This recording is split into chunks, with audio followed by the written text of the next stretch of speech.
సాటి గృహిణిగా ఉండేదాన్ని నేను. సో మామూలుగా ఇంట్లో హస్బెండ్ తీసుకొచ్చే వాళ్ళు ఉండేవాళ్ళము.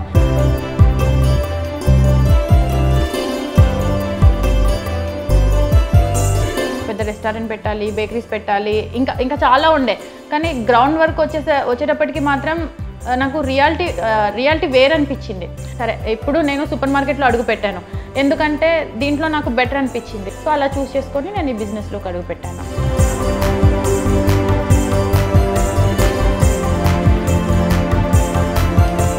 నేను ఎక్స్పెండ్ చేద్దాం అనుకుంటున్నాను. ఇంకా డిఎస్ మార్ట్ లాంటి సబ్ బ్రాంచెస్ ఓపెన్ చేయాలనుకుంటున్నాను.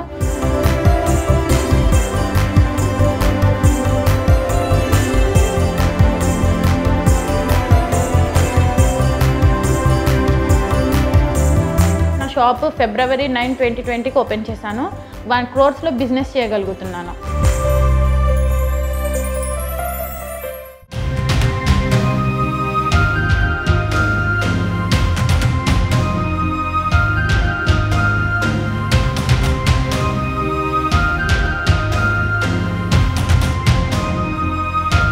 నాకు ఫుడ్ ప్రాసెస్ మీద చాలా ఇంట్రెస్ట్ ఉందండి.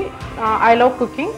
సో నేను ఫుడ్ సైడే నాకు నా ప్యాషన్ ఉందన్నమాట. చిన్నప్పటి నుంచి సరదాగా ఆడుకుంటూ వంటలు చేసుకుంటూ అలా ఉండేదాన్ని.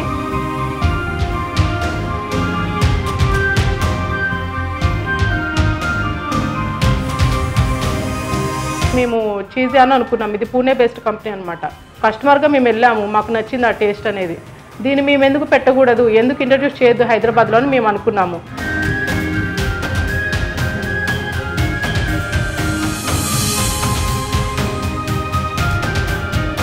వ్యవసాయం చేస్తే ఎలా ఉంటుంది, ఒక హాయిగా మన ఇంట్లో ఉండి ఎవరి కాళ్ళ మీద ఎవరి మీద డిపెండ్ అవ్వకుండా మనకి మనమే వెళ్ళామా, వచ్చామా, తిన్నామా, మన వ్యవసాయం మనం చేసుకున్నామా, అంత హ్యాపీగా ఉంది చెప్పాలంటే.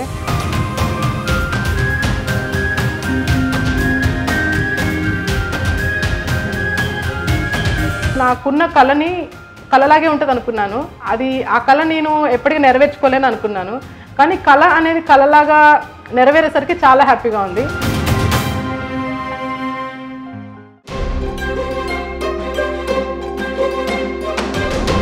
జేఎన్టీ యూనివర్సిటీలో బీటెక్ చేశాను. బీటెక్ చేసిన తర్వాత ఐటీలో జాబ్ పర్సూ చేశాను. ఇక్కడ క్యాప్జెమినైలో మేనేజర్గా పనిచేశాను. బట్ ఆ పని చేస్తున్నా కానీ నాకు ఎంత వర్క్ సంతృప్తి ఉన్నా కానీ నాకంటూ ఒక ఎస్టాబ్లిష్మెంట్ లేదనేది అనుకుని నేను ఆ జాబ్ మానేసి నేను ఒక ఆంట్రప్రెనర్గా కావాలని, నా కాళ్ళపైన నేను నిలబడాలనే కోరికతో నేను ఈ ఫీల్డ్లోకి రావాల్సి వచ్చింది.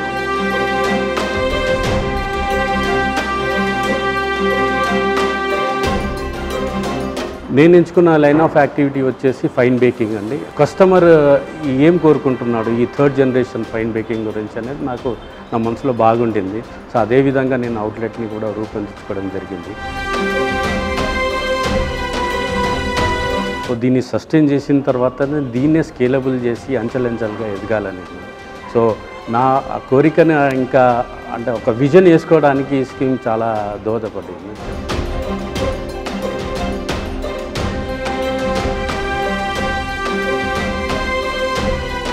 సో ఇంతకు ముందుకైతే ట్రైబల్ యూత్ వాళ్ళు జాబ్ సీకర్గా ఉన్నారు, ఇప్పుడు జాబ్ గివర్స్గా ఉన్నారు.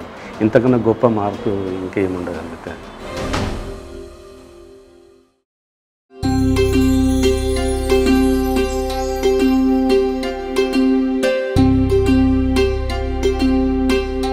నేను ఈ ఏజెన్సీ ప్రాంతం నుండి వచ్చాను.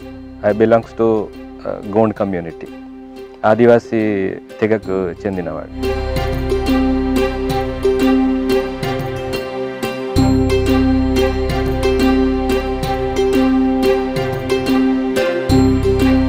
There is no culture without agriculture. So అక్కడే డిసైడ్ అయిపోయినా ఏది చేసినా కానీ ఈ ఆంటర్‌ప్రెన్యూర్‌షిప్ దీనిపైన కాన్సెప్ట్ చేయాలా, ముఖ్యంగా వ్యవసాయ రంగంలో.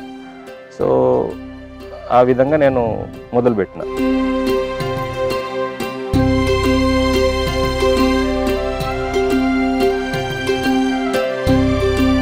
ఎవరైనా అనుకున్నారా ఒక ట్రైబల్ ఎంటర్‌ప్రెన్యూర్ అవుతారని? ఎవరైనా అనుకున్నారా ఒక ట్రైబల్ పారిశ్రామికవేత్త అవుతున్నారని?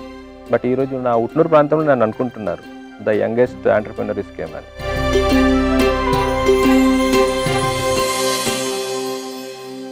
ఈ నలుగురు తమ తమ వ్యాపారాల్లో విజయవంతం కావటానికి ఎంతో శ్రమించారు. వారి గడప ముందుకి వచ్చిన అవకాశాన్ని అందిపుచ్చుకొని అడుగులు ముందుకు వేశారు. వీరే కాదు, వీరితో పాటు మరెందరో ఈ బాట పట్టారు. విజయవంతమైన వ్యాపార వ్యవస్థాపకులు కావాలంటే ఉండవలసిన ప్రధాన లక్షణాలు ఏంటి? అన్ని రకాల సవాళ్లని ఎలా సమర్థవంతంగా ఎదుర్కోవాలి?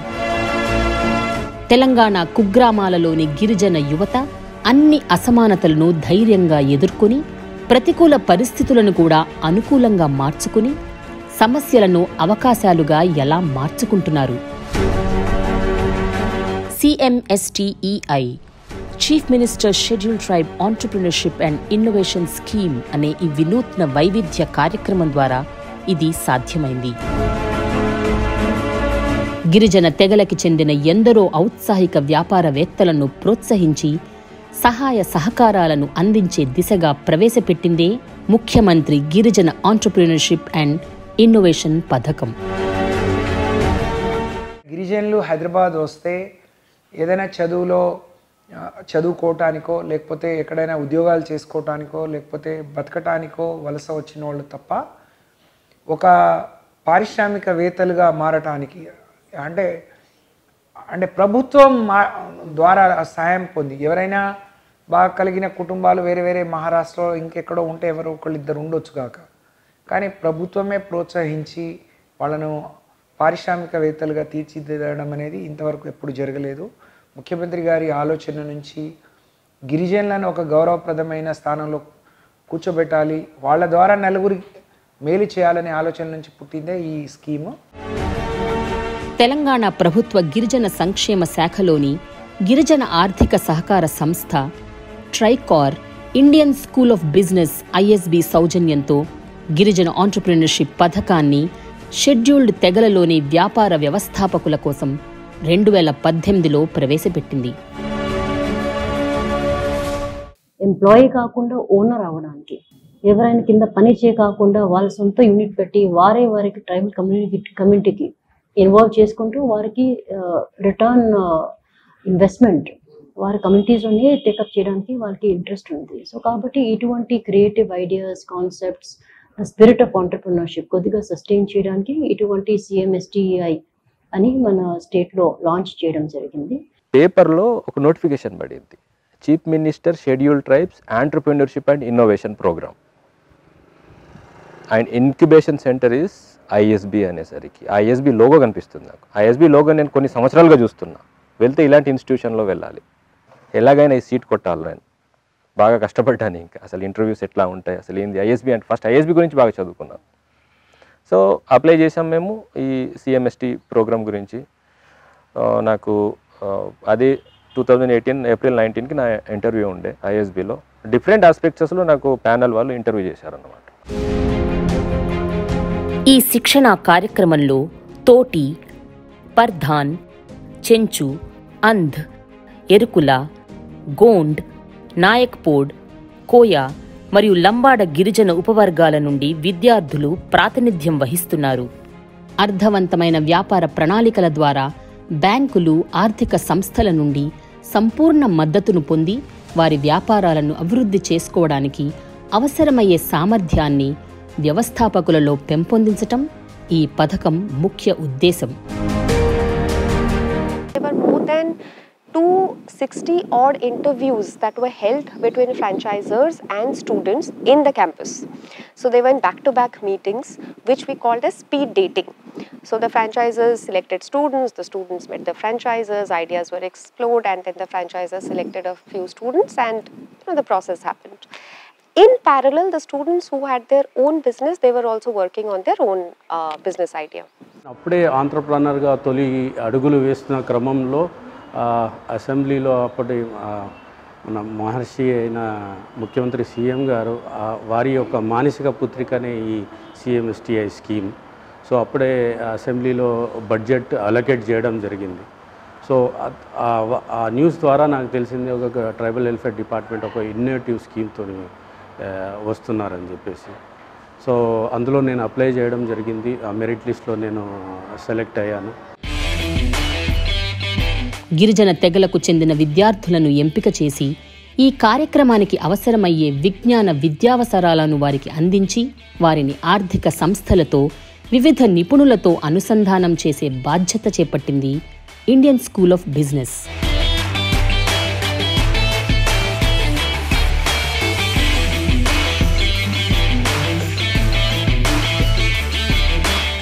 It initially started with apprehension. Oh my God, where am I?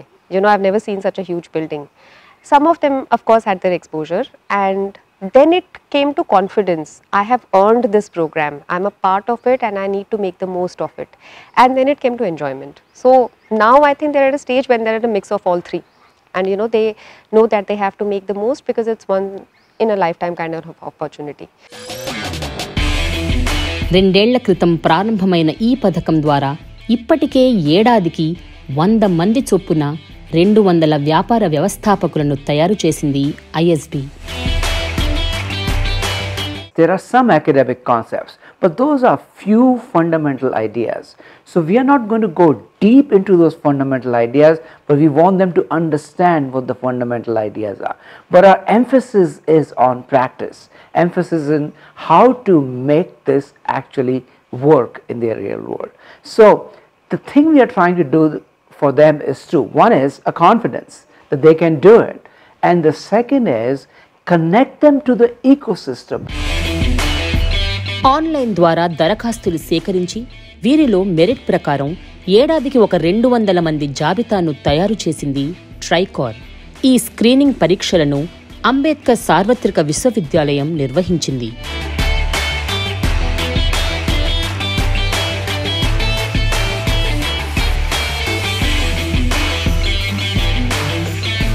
వీరిలో 100 మంది విద్యార్థుల జాబితా తయారీకై విద్యార్థుల యాప్టిట్యూడ్ పరీక్ష ఇంకా ఇంటర్వ్యూలను ఇండియన్ స్కూల్ ఆఫ్ బిజినెస్ వారు నిర్వహించారు.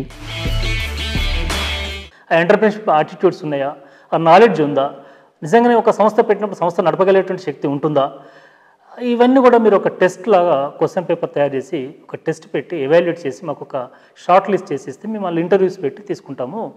ఆ బిజినెస్ స్కూల్ కొలాబరేటివ్ ప్రోగ్రామ్ కాబట్టి వాళ్ళతోటి మేము తీసుకుంటామని చెప్పారు. అంటే నాకు మంచిగా అనిపించింది. చేస్తే కూడా కొంతమందికి మనం సహాయం చేసినట్టు అవుతున్నాము. నిజంగా ఒకరికి ఉద్యోగము తీసుకోవడము లేకుంటే ఒక సబ్సిడీ తీసుకోవడము ఒక వ్యక్తికి ఉపయోగపడుతుంది, కానీ ఒక కంపెనీ పెట్టడము ఒక సంస్థ పెట్టడం వల్ల కొన్ని 100 మందికి కూడా ఉపయోగకరంగా ఉండే అవకాశం ఉంటుంది. అటువంటి అవకాశాన్ని మనం మన వంతు సాయంగా చేస్తే బాగుంటుంది. అంబేద్కర్ వారి యొక్క ఆశయం కూడా అదే కాబట్టి రాజ్యాంగ నిర్మాత బిఆర్ అంబేద్కర్ మనం కూడా ఒక సాయం చేసినట్టు డౌన్ టౌన్ సెక్షన్స్ అని చెప్పేసి మీ రిజిస్ట్రార్తో డిస్కస్ చేసేసి మేము వైస్ ఛాన్సలర్ అనుమతి తీసుకొని వాళ్ళకి మేము ఆ ప్రోగ్రామ్ మేము స్టార్ట్ చేయడం జరిగింది. గవర్నమెంట్ ఆఫ్ తెలంగాణ వాళ్ళు ఈ ట్రైకార్ ద్వారా ISP వాళ్ళకి మమ్మల్ని అప్పగించారనమాట. మీరు అంటే స్టూడెంట్ని ఎట్లా సెలెక్ట్ చేయాలి, వాళ్ళ రిక్వైర్మెంట్స్ ఏంటి, ఒక ఎంటర్‌ప్రెన్యూర్కి ఎలా ఉండాలనేది మాకు లాంటి ఎంతోమంది ఆస్పైరింగ్ ఎంటర్‌ప్రెన్యూర్స్ ఎవరైతే ఉన్నారో అవుదామని వాళ్ళ కోసమని ఈ టెస్ట్లు పెట్టారనమాట. Here we introduced 2 selection process. One was an aptitude test. It was actually called as a business aptitude test, covered 3 things. One was your understanding of numbers. So there were questions on numbers, there were questions on basic understanding of English, and questions on data interpretation, which we think are key requirements when you're preparing any business plan. So based on the business aptitude test, along with that we also scheduled a personal interview.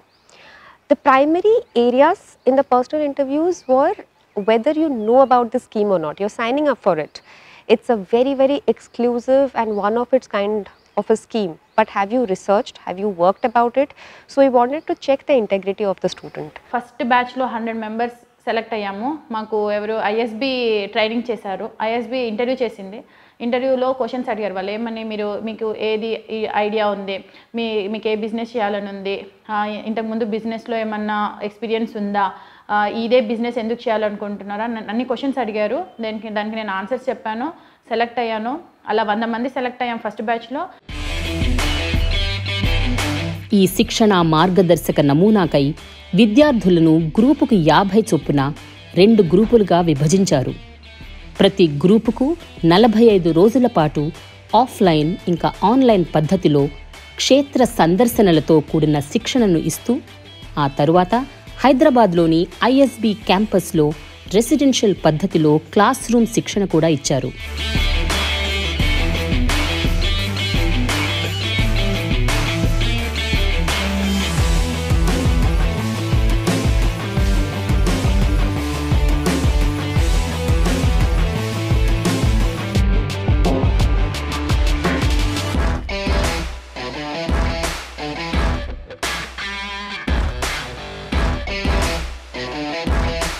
2018లో ఒక 100 మంది గిరిజన తెగలలోని ఔత్సాహిక వ్యాపార వ్యవస్థాపకులను గుర్తించి వారికి DPR అంటే detailed project report తయారీలో శిక్షణ ఇచ్చి గిరిజన సంక్షేమ శాఖ వారి గ్రాంట్తో స్టేట్ బ్యాంక్ ఆఫ్ ఇండియా వారి రుణ రూపేణా ఆర్థిక సహాయంతో వారికి అనుకూలంగా ఉండే వ్యాపారాలను నెలకొల్పడంలో మద్దతులిచ్చింది ఐఎస్బి.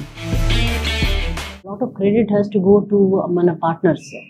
అంటే ఈ ఒక అచీవ్మెంట్ ఒక స్థాయికి తీసుకురావడంలో మనకు నాలెడ్జ్ పార్ట్నర్సే కాకుండా ఫైనాన్షియల్ ఇన్స్టిట్యూషన్స్ కూడా చాలా మంది ముందుకి వచ్చారు. SBI has been exclusive partner. దీనే కాకుండా ఎస్ఎల్బిసి ద్వారా నేషనలైజ్ బ్యాంక్స్ కూడా వాళ్ళు పార్టిసిపేట్ చేసుకుంటున్నారు. And stakeholders in the industry are very important. దీనిలో మనకు సిఐఐ ద్వారా ఇండస్ట్రియల్ మెంటర్స్ ఉన్నారు, లీప్ ద్వారా మరి మన TICCI all of them have come together for this beautiful scheme. Actually, this scheme is a combination of two schemes. One is Stand Up India of central government, and this scheme which you told CM STEI of government of Telangana. As per Stand Up India scheme, you have to go give loan for all greenfield projects to SC, ST and women applicants. Here the government of Telangana is doing something more. They are giving subsidy to people of Telangana who are tribals and who want to do some entrepreneurship in different areas in the state of Telangana.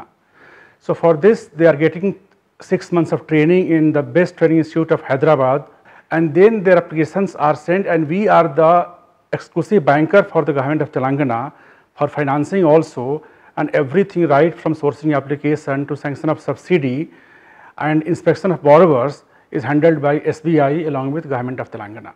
బ్యాంకర్కి మేము DPR ఇస్తే వాళ్ళు location చూడడానికి వచ్చారు. ఆ location కూడా ఏంటంటే ISB వాళ్ళు మాకు చెప్పారు మీరు ఎలాంటి తీసుకోవాలి, ఎలాంటి ఫ్రాంచైజెస్ ఉన్నాయి అవన్నీ ఇంటర్వ్యూ చేశారు. చాలామంది ఫ్రాంచైజర్స్ వచ్చారన్నమాట, ఐఎస్బికి వచ్చి ఇంటర్వ్యూ తీసుకున్నారు. వాళ్ళకి మేము నచ్చితే వాళ్ళు సెలెక్ట్ చేశారన్నమాట.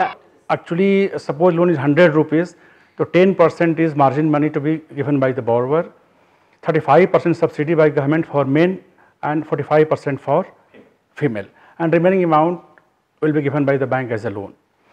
For recovery of loan, they can come to any branch of SBI, they can deposit the money, and everybody, all are very well read and well educated, they have been given this internet banking through INB also. They can transfer the money to State Bank of India, their loan account. మొదటి batch శిక్షణ విజయవంతంగా పూర్తయిన తరువాత 2019లో తెలంగాణ ప్రభుత్వం రెండవ batch శిక్షణను కూడా ప్రారంభించింది. వీరిలో కూడా చాలామంది అతి కొద్ది వ్యవధిలోనే వారి వ్యాపారాలను నెలకొల్పుతారు. 1,14,00,000 శాంక్షన్ వచ్చేసింది.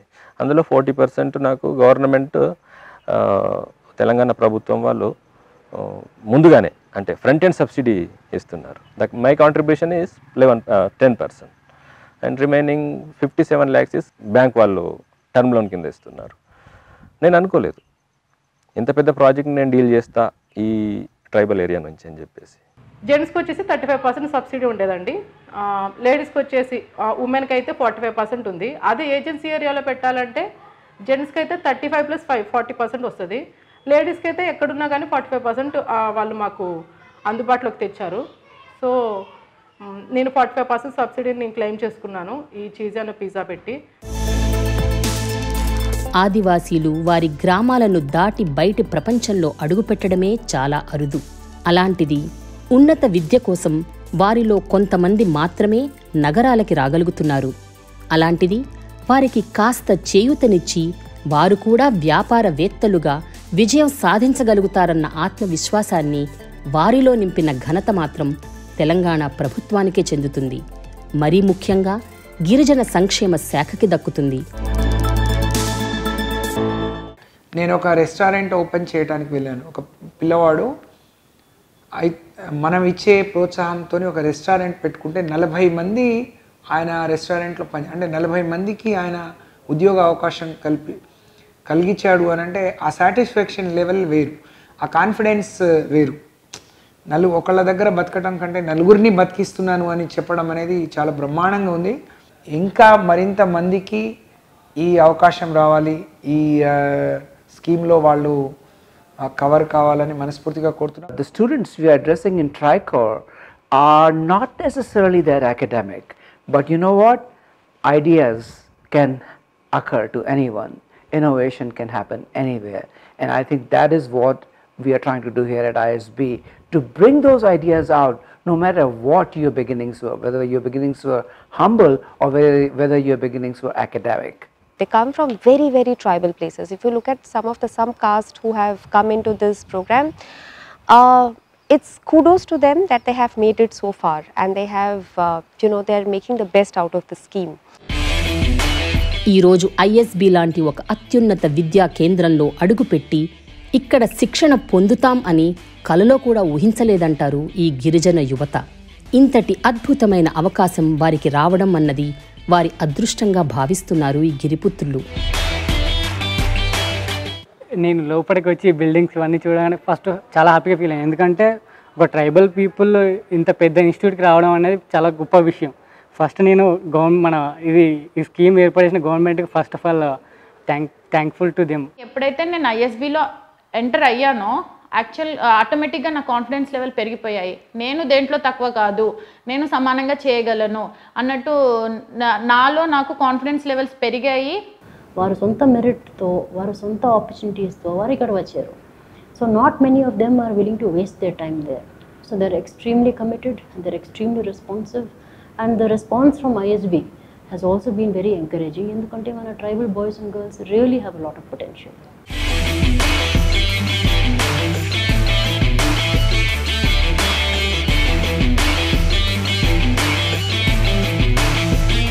ఒకళ్ళే బిజినెస్ గురించి ఆలోచిస్తే లైక్ కొంచెమే తెలుస్తుంది. అదే ఒక 10 మందితో కూర్చొని మాట్లాడితే 10 exposures we can widen our thoughts అనమాట. అట్లా ఆ ఎక్స్పోజర్ వచ్చింది అనమాట మాకు ఇక్కడ.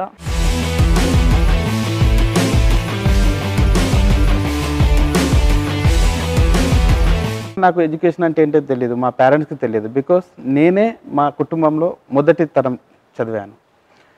సో అప్పుడు బెస్ట్ అవైలబుల్ స్కీమ్ కింద నేను ఐటీడీఏ అండర్ ఐటీడీఏ స్కూల్ ఒక కాన్వెంట్ స్కూల్లో చదివాను. సో తర్వాత slowly I completed my MBA graduation. తర్వాత ఈ స్కీమ్ గురించి తెలిసిన తర్వాత ఇది కూడా ఒక దేవుడిచ్చిన అవకాశంగా భావించి ఖచ్చితంగా దీన్ని నేను మంచిగా సద్వినియోగం చేయాలని నా ఇంటర్నల్ ఫీలింగ్.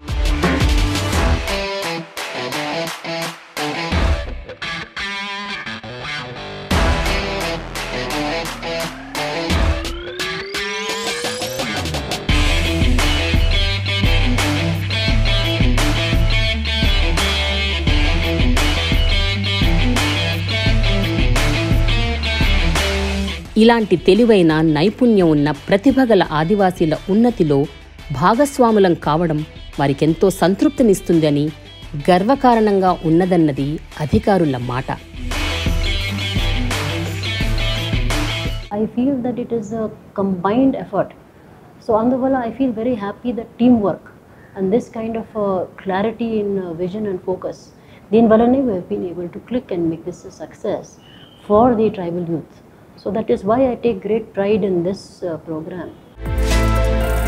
2018లో CMSTEI కార్యక్రమం చేపట్టినప్పటి నుండి గిరిజనులకు ఒక 8 రకాల వ్యాపార అవకాశాలను కల్పించింది గిరిజన సంక్షేమ శాఖలోని ట్రైకార్. అన్న పానీయాల రంగం, నిర్మాణ రంగం, వైద్య పరీక్షల రంగం, తయారీ రంగం, పశుసంవర్ధక రంగం, మీడియా రంగం, రీటైల్ రంగం, పర్యాటక రంగం. It actually makes us very emotional, it makes us very proud, it makes us feel very involved with the students. Some of them would have created businesses that are going to create jobs, that are going to create opportunities, and they will be able to fulfill their dreams. So that aspiration, that dream to make it big, that's what is exciting about this program. CMSTEI పథకం ద్వారా లబ్ధి పొందాలనుకునే ఔత్సాహిక గిరిజనం తమలో ఈ సామర్థ్యాలు ఉన్నాయో లేదో తెలుసుకుని ప్రభుత్వం ఇస్తున్న ఆ గొప్ప అవకాశాన్ని అందిపుచ్చుకోవాలి. 2 సంవత్సరాల ఉద్యోగానుభవం ఉన్న అభ్యర్థికి ప్రాధాన్యత ఇవ్వబడుతుంది. వ్యవస్థాపకుడు ప్రతిపాదిత కార్యాచరణలో పూర్తి జ్ఞానం ఇంకా అనుభవం కలిగి ఉండాలి. వ్యవస్థాపకుడు వినూత్న ఆలోచన శైలి కలిగి ఉండాలి. అభ్యర్థి ఉన్నత విద్యావంతుడై ఉండాలి. ఏజెన్సీ ప్రాంతాల నుండి వచ్చిన అభ్యర్థులకు సడలింపు ఇవ్వబడుతుంది. అత్యధిక అర్హత కలిగిన సాంకేతిక నిపుణులు పరిగణించబడతారు. తొలిసారిగా దరఖాస్తు చేసుకున్న వ్యవస్థాపకులు ప్రోత్సహించబడతారు. ఎక్కడో ఒక్కడ కాకుండా ఎంటైర్ స్టేట్లో ఎక్కడెక్కడ ఏ కొత్త కొత్త స్కీమ్స్ వస్తాయో మీ శాతం ఎంత పర్సెంటేజ్ ట్రైబల్స్కి ఉందో ఆ పర్సెంటేజ్ ప్రకారం ఆ పిల్లలకి మీరు అక్కడ అవకాశాలు కల్పియండి. వాళ్ళకు ఒక హక్కు ఉంది, మీరేదో అర్జించడం కాదు, మీ హక్కును మీరు పొందే విధంగా మీరు ప్లాన్ చేసుకోండి, డెఫినెట్గా నేను మీ తోడు ఉంటా అని చెప్పి ముఖ్యమంత్రి గారు అన్నారు. చాలా సంతోషం వేస్తుంది. మా గిరిజన బిడ్డలు కూడా ఏ అవకాశం ఇచ్చినా వాళ్ళు ప్రూవ్ చేసుకుంటున్నారు. మంచి స్కూల్స్ ఇస్తే మంచి మెరిట్స్తోని పాస్ అవుతున్నారు. ఎక్కడైనా మంచి కోచింగ్ ఇచ్చినా, స్కిల్స్ డెవలప్మెంట్ సెంటర్ ఇచ్చినా దాన్ని వాళ్ళు ప్రూవ్ చేసుకుంటున్నారు. ఈ రంగంలో కూడా వాళ్ళు ప్రూవ్ చేసుకుంటారని నేను ఆశిస్తూ ఉన్నాను. నేను ఒక మంచి ఉద్యోగం సంపాదించుకోవాలి, నా ఫ్యామిలీని బాగా చూసుకోవాలి అనుకున్నాను. కానీ బిజినెస్కి ఎంప్లాయ్మెంట్కి కంపేర్ చేస్తే now I'm the employer. So నేను సంతోషిస్తున్నాను. నేను కొంతమందికి ఉపాధి అవకాశం కల్పించబోతున్నాను నా ఫ్యూచర్లో అనేది నాకు అది ఎక్కువ ఆనందాన్ని కలిగిస్తుంది. షెడ్యూల్డ్ తెగలలోని అన్ని వర్గాలకు సమాన ప్రాధాన్యత ఇవ్వబడుతుంది. ఇంకా వివిధ షెడ్యూల్ తెగల వర్గాలకు కొన్ని రిజర్వేషన్ ప్రమాణాలు కూడా నిర్ధారించబడతాయి. 1.5 crores వరకు మాకు ఆపర్చునిటీ ఉంది. ఏంటంటే ఒకటేసారి అంత పెద్ద బర్డెన్ తీసుకోగలుగుతానా నేను, లేకపోతే ఇక్కడ ఐఎస్బి వాళ్ళు ఇచ్చేది ఏంటంటే ఫ్రాంచైజ్లో కూడా లైక్ ఒక మీకు అంత కష్టం ఉంటే ఫ్రాంచైజ్ సైడ్ పోతే you will have a backup. Like వాళ్ళు మొత్తం నాలెడ్జ్ ఆల్రెడీ ఎగ్జిస్టింగ్ బ్రాండ్స్ కాబట్టి మీకు అంత కష్టం ఉండదు అనమాట. You can go on with that. అట్లా అని వాళ్ళు కూడా సజెషన్స్ ఇస్తారు. ఇక్కడ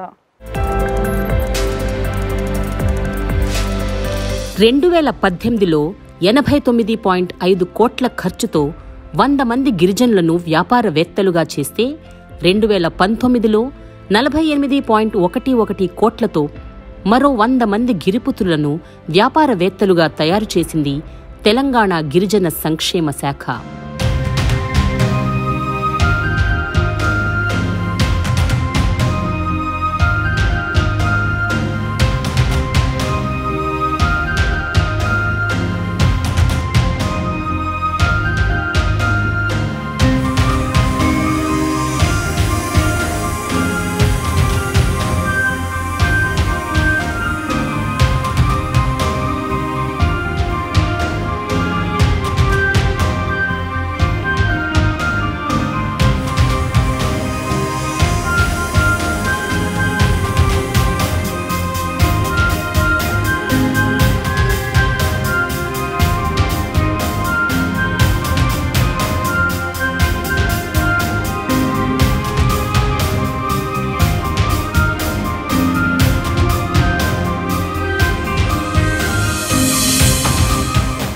So we are examining having now a special women's chapter which is in partnership with VHub, and దీనే కాకుండా మనకు రూరల్ చాప్టర్ టేకప్ చేయడానికి మనకు pre incubation and incubation hubs కూడా ఇప్పుడు ప్రాసెస్లో ఉన్నారు. So I think that we will definitely have to widen the scope, broaden the scope and make it more inclusive and try to reach out to as many tribal youth as possible. అసలు నేను 1 year business చేస్తానని నేను అనుకోలేదు, but ఈరోజు reach అయ్యాను. ఇంకా ఫ్యూచర్లో ఇంకా సేల్స్ పెరగొచ్చు. సో గొప్ప ఎంటర్ప్రెన్యూర్గా అవ్వాలి, ట్రైబ్లో కూడా ట్రైబ్ నుంచి ఒక మహిళ ఎంటర్ప్రెన్యూర్ అయ్యింది అని గొప్పగా చెప్పుకోవాలి అని చెప్పి నేను అనుకుంటున్నాను. పర్టిక్యులర్ వల్నరబుల్ ట్రైబల్ గ్రూప్స్లకు ప్రాధాన్యత ఇవ్వబడుతుంది. నేటి అభివృద్ధి చెందుతున్న వ్యవస్థాపక వాతావరణంలో షెడ్యూల్డ్ తెగలు కూడా ఈ అవకాశాన్ని సద్వినియోగపరుచుకుని వారి అభివృద్ధికి అనుగుణంగా జీవనాన్ని గడుపుకునే అవకాశం ఉందని తెలంగాణ ప్రభుత్వం రుజువు చేసింది. గిరిజన యువకులకు నేను ఇచ్చే సందేశం ఒకటే, ట్రైబల్ వెల్ఫేరో ఎస్సీ వెల్ఫేర్ అంటే కేవలం సబ్సిడీ కోసం కాదు, అది మన జీవన ప్రమాణాలను పెంచే ఒక అవకాశంగా దాన్ని మీరు తీసుకొని తద్వారా మన జీవన ప్రమాణాలు పెంచుకోవడానికి, మనం వృద్ధిలోకి రావడానికి దీని మీద ఎక్కువ ఇచ్చేయండి. మనం నలుగురు వస్తే కాదు, అనేక మంది మన కోసం ఎదురు చూసే మన అనేక మంది గిరిజన కుటుంబాలకు వృద్ధిలోకి తీసుకురావడానికి, మన బిడ్డలు మనల్ని చూసి ఇన్స్పైర్ అయ్యి వాళ్ళు ముందుకు రావడానికి దీన్ని ఉపయోగించుకోండి అని చెప్పి నేను మా గిరిజన బిడ్డలకు నేను పిలుపునిస్తా ఉన్నాను. మన గవర్నమెంట్కి కూడా చాలా పెద్ద థ్యాంక్స్. ఈ స్కీమ్కి ఐఎస్బి, ఎస్బీఐ అందరు కొలాబరేట్ అయ్యి ఒక ప్లాట్ఫామ్కి తీసుకురావడం కి చాలా థ్యాంక్స్ అంటాను నేను. ఒక కంపెనీ పెట్టేంత వరకు కూడా, ఒక సంస్థ పెట్టేంత వరకు కూడా, ఒక ఇన్స్టిట్యూషన్ పెట్టేంత వరకు కూడా వాళ్ళు ఎంబడి ఉండి ప్రోత్సహించడం అనేటువంటిది ఆ Tricor people is the dedication లేకుంటే కాదు. కాబట్టి just appreciate the Tricor department is a very good programme. And basically ఏంటంటే ఇండివిజువల్ కాదు, కొన్ని గ్రూప్కి పీపుల్కి ఉపయోగపడేటువంటి ఒక ప్రోగ్రామ్ కాబట్టి ఇది అట్లనే కంటిన్యూ చేస్తే ఇంకా బాగుంటుంది. ఫస్ట్ ఆఫ్ ఆల్ నేను హైదరాబాద్లో ఒక బిజినెస్ పెడతా, దీనికి నేను బ్రాంచెస్ సెట్ చేసుకుంటా. నెక్స్ట్ ఒకటి హన్మకొండ, వరంగల్లో, నెక్స్ట్ నర్సంపేటలో, తర్వాత మా మండల్లో, ఇట్లా ఒక చైన్ నెట్వర్క్ డెవలప్ చేసి ఆ చైన్ నెట్వర్క్లో కూడా మా కమ్యూనిటీకి నేను ట్రైనింగ్ ఇచ్చేసి, నాకు ఆల్రెడీ ఒక ఐడియా ఉంది బిజినెస్ మీద, సో వాళ్ళకి ట్రైనింగ్ ఇచ్చేసి ఈ అన్ని బ్రాంచెస్లో వాళ్ళను పెట్టేస్తాను అనమాట. పెట్టేసి ఇట్లా ఈ ప్రతి ఒక్క బిజినెస్ నుంచి ఒక ఫండ్ అనేది కలెక్ట్ చేసి ఒక ఆర్గనైజ్ సెటప్ చేసుకొని నేను ఇక ఫర్దర్గా డెవలప్మెంట్స్ ఏం తీసుకోవాలనుకున్నా కూడా ఈ ఫండ్ అనేది దానికి ఉపయోగిద్దామని ఇది నా ఐడియా అన్నమాట. యాక్చువల్గా నాకు ఫస్ట్ ఆఫ్ ఆల్ సీఎం గారిని కలిసి థ్యాంక్స్ చెప్పాలని ఉంది. ఎందుకంటే నాకు దేవుడిలా ఆయన ఒక దారి చూపించాడు.